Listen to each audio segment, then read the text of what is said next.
Hi there, have you seen the new Build a Garden Pristine Peonies? Come join me and I'll show you how you can use those large embellishments to create your next scrapbooking layout. See you there.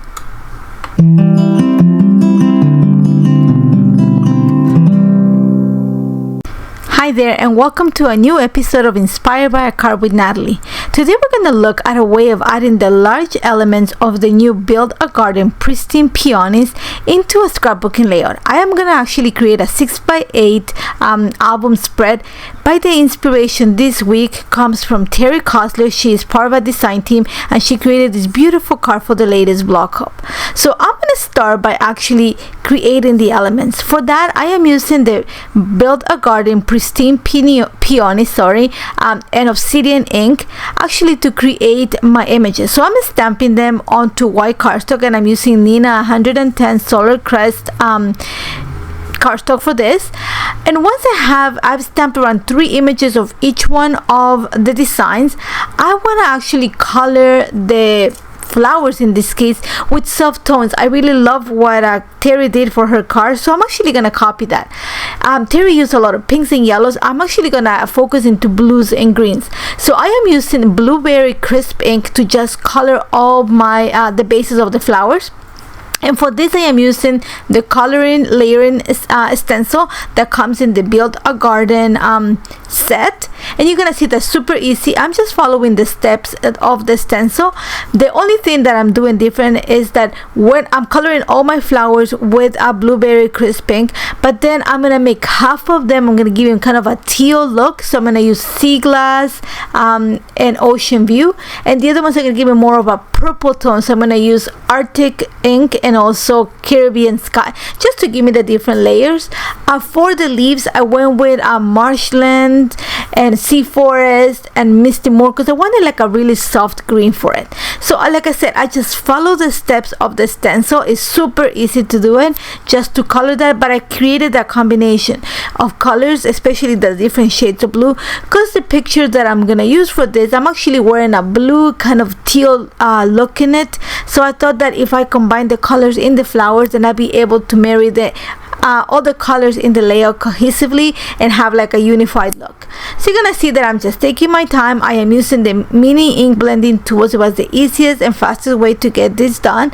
Once I have them already, I am actually gonna use the Build a Garden Pristine Peonies die. This is an add-on to the set that you can purchase to actually just cut the images out.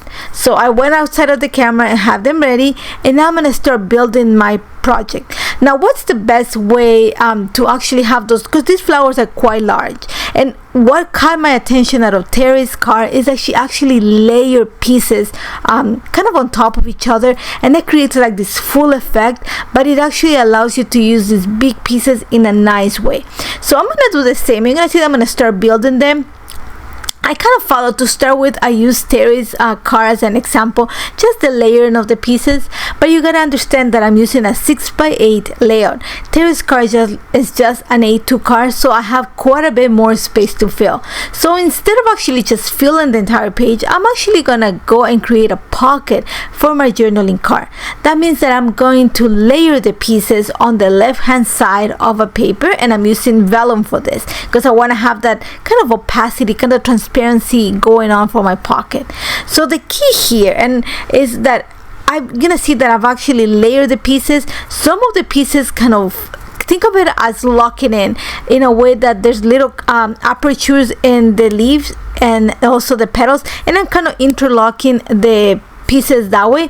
But then I am actually gonna add some of the glue tape to hold the pieces, the center of the flower right onto the vellum, but I'm gonna add foam adhesive to the edges of the flowers, and that's gonna create the layer effect. Think of it as just kind of lifting up the corners of your flowers so that the other flower comes behind it. So I'm kind of in a way cheating levels and just adding dimension in a soft way, and that's gonna create, even though I'm having these large pieces and they use a lot of space, but having that little bit of dimension is creating a little bit of separation and adding definition to the flowers.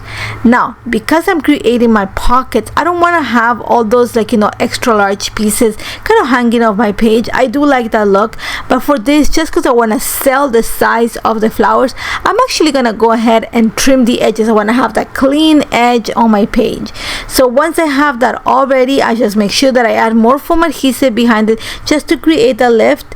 Once I have that, I'm actually gonna go ahead and trim my vellum to around a 5 1/4 inch in width, and the paper is 8 1/2 inches wide, and that's going to create my pocket. I'm going to use red tape just to mark the C around the outer edge of my paper, leaving the piece of the vellum that goes towards the inside of the album with no tape, because that's where I'm gonna add my card to slide in and out.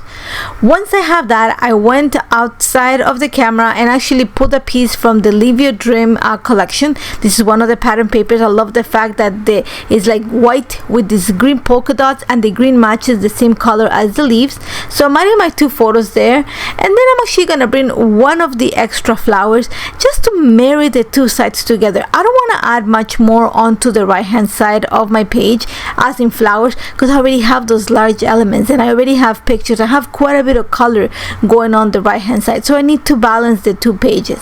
One of the things I'm gonna do is I'm gonna trim this a little bit shorter. I'm just gonna cut it to 5 1/4, not the 6 inches in width. I want to make it a bit smaller. So I have my, you know, my picture side ready. Now I have to work on my journaling card. I am back in a piece of white cardstock with another piece of paper. This is from Enjoy the Ride, because it just has the teal and the blue element, and then I'm just gonna slide it in and out of my pocket. Now for my title, I'm actually gonna borrow the ideas from Terry's card. She used a lot of black and a lot of puffy elements on it and enamel dots, so I'm gonna bring the same look into my page. I am using the puffy stickers. These are the alpha stickers from the Live Your Dream collection, and I'm choosing to actually place them on top of a little ephemera piece. It looks like a banner from the same collection, and that's just gonna emphasize it, like kind of make the title stand out. I'm adding a little bit of foam adhesive, so I put it on top of the flowers. That's just gonna pump it up a little bit. And if you see Terry's card, she actually created the same idea by embossing her sentiment on black cardstock and adding some foam adhesive behind it. Now one of the things that I'm gonna add outside of this, I'm gonna add a butterfly on the right hand side of the page. I just wanted to balance the side of the page and add a little bit extra movement. It's a little bit flat on the right hand side, so adding the butterfly is just gonna add a little extra on that side. I am gonna add the same as in Terry's card. I am adding black enamel dots all over my flowers, and I'm actually gonna pull them towards the picture side of my layout too. I'm just adding a simple sticker, and then to finish my layout, I'm actually going to stamp some of the sentiments from the Build a Garden Pristine Peonies onto the top of my journaling card. The thing that you don't see here is that I actually use one of the extra pieces of flowers that I have left over, because I created quite a few, to just complete my journaling card. And that's about it. I add my lines of journal outside of the camera using my fine liners from Altenew, but I love how this turned out. It was super simple. I love creating those, you know, using those large elements to create my layout, and I hope this inspires you to use them into a project of your own. I hope that you check the blog for more details. Take care, guys. Hello crafters, I hope you enjoyed that video. If you want to see more, don't forget to subscribe to our YouTube channel and hit the notification bell so you don't miss anything. Thanks for watching!